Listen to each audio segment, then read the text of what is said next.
నక్షత్రంలో పుట్టిన వాళ్ళ క్యారెక్టరిస్టిక్స్ ఎలా ఉంటాయి, అలాగే ఏ డైరెక్షను ఏవి లెటర్స్తో వీళ్ళ పేర్లు మొదలవుతే బాగుంటుంది అని చూద్దాము.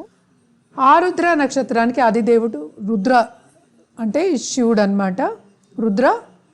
అలాగే మనం చూసాము అంటే గుణగణాలు మనం చూసాము అంటే రజస్ తమస్ సత్వం అన్నీ కలిసి ఉంటాయి వీళ్ళకి. అలాగే మనం చూసామంటే గణాలు చూసాము అంటే మనుష్య గణం అన్నమాట. ఆరుద్ర నక్షత్రం 4 పాదాలు మనకి మిథునంలోనే ఉన్నాయి. అధిపతి ఏమో రాశికి అధిపతి ఏమో మనకి తెలుసు బుధుడు. అలాగే ఈ నక్షత్రానికి అధిపతి ఏమో రాహు నక్షత్రము. వీళ్ళు చూడ్డానికి పొడుగ్గా ఉంటారు, బాగుంటారు, చాలాను very tall people and also extremely intelligent people అని చెప్పాలి. Very intelligent people, extremely intelligent mind, beautiful mind, చాలా వేగం మైండ్కి.